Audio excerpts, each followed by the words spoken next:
Wah, kita sudah ada di Tangkuban Perahu, tempat baru, Ciater Astro Highland Ciater. Macetnya luar biasa, gila. Tuh, ini persis di pintu masuk Tangkuban Perahu. Ngistirahatin dulu motor. Masih plat putih. Kasihan nih dari Banjaran nggak berhenti-berhenti, mana macet. Aduh, Maya nih. Istirahat dulu lah, kasihan juga nih, panas mungkin ya. Tapi bensinnya lumayan irit, cuman berkurang 1 bar doang sih tadi dari rumah. Lumayan irit sampai sini, udah berapa kilo ya. Aduh, ini baru 1 minggu, udah seminggu apa 2 minggu sini motor. Tanggal 13 ya motor datang. Motor datang tanggal 13, sekarang 10 hari. 10 hari udah 370. Nih lihat kalau nggak percaya nih. Tuh, berapa kilo nih, lihat nih. Tuh, 380 pas. Gila, 44,4 km per liter bensinnya, VRAG-nya. Sekarang udah mau jam setengah 6. Tuh ya, 380 kilo nih, cuma 10 hari. 10 hari 380 km, gila banget ya. Udah touring-touringan ini motor. Istirahat dulu di sini, tapi lumayan lah ya performanya sih. Dari tadi nanjak-nanjak terus kita lewat mana sih tadi kita yang apa namanya itu teh, Maribaya ya, Pagarwangi yang mau ke Maribaya itu loh. Jadi nggak lewat Setiabudi, nggak lewat Pasar Lembang ya, tapi keluarnya di situ, di yang bundaran itu. Sekarang kita istirahat dulu di sini. Tadi juga hujan, sempat pakai jas hujan, sekarang udah dilepas lagi jas hujannya, tuh kotor ya. Wah, tapi depannya sih enggak ya, aneh. Mungkin karena Dove kali ya. Oke, nanti kita nih tujuan mau ke Cihuni, Subang. Kita mau ke Subang, ke keluarga. Ya, kita stop dulu nanti. Oke, jadi secara keseluruhan saya cukup puas sih sama performa PCX 160.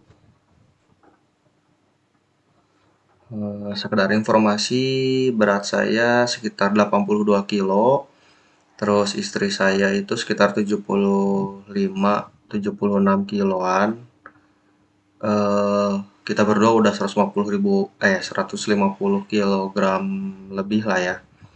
Itu kita berangkat dari Banjaran, Kabupaten Bandung, menuju ke Subang, ke Cihuni ya. Desa apa ya itu namanya, lupa. Kita nggak lewat Setiabudi, kita lewat Dago. Terus yang mau arah ke Maribaya itu jalannya lumayan nanjak, apa namanya, tapi itu kan agak macet tuh ya di tanjakan tuh. Terus kadang kan di tanjakan berhenti, terus gas lagi. Ya, nggak ada kendala sih buat bawa beban kita berdua gitu kan, sama bagasi juga. Kita juga dibawain oleh-oleh kan, dari apa namanya, dari Subang itu. Main tuh sekarung gede ditaruh di depan. Terus kita juga lewat tanjakan Emen ya, tanjakan yang di Subang itu. Lumayan sih, emang sih agak berat gitu ya naiknya, karena bawa beban yang lumayan berat.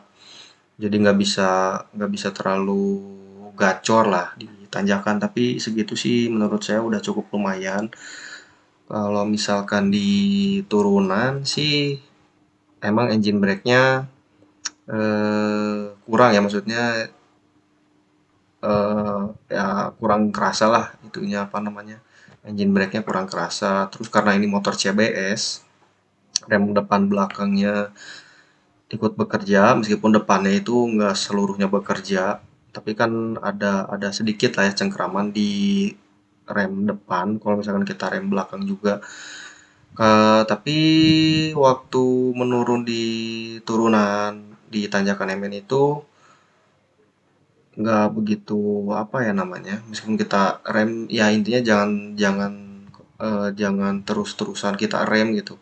Kadang kita harus kasih jeda juga supaya ada istilahnya waktu untuk mendinginkan cakramnya gitu ya.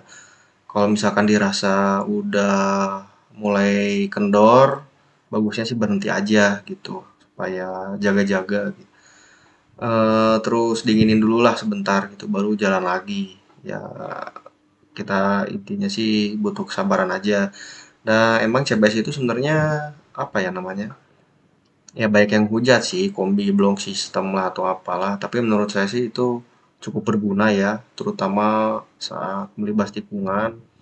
Itu rem, jadi kita tekan satu tuas di handle kiri aja itu udah enak gitu buat belok. Eh Terus bicara apa lagi ya? Soal suspensi, baik yang bilang keras, tapi menurut saya sih kalau dibawa sendiri aja ya kerasannya keras. Tapi kalau misalkan berdua boncengan, apalagi 150 kilo lebih, itu menurut saya empuk, empuk banget benar.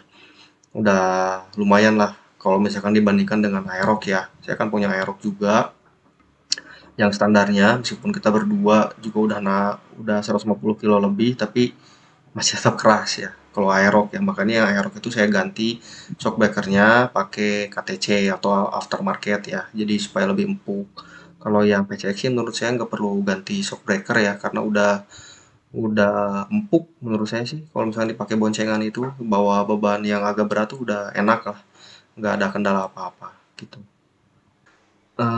Terus paling yang kurangnya itu lampu utama ya, lampu utamanya kurang begitu terang. Jadi pencahayaannya ya kurang gitu, dia PCX tuh lebih menyebar gitu lampu utamanya, nggak tebal ke depan gitu. Makanya mungkin kelihatannya jadi agak tipis ya cahayanya gitu, sama kayak Aerox lah.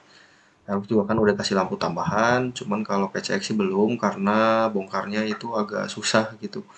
Harus buka bodi yang pinggirnya juga. Nah, paling gitu aja sih kalau ya kesimpulannya sih cukup oke ya, di bawah jauh.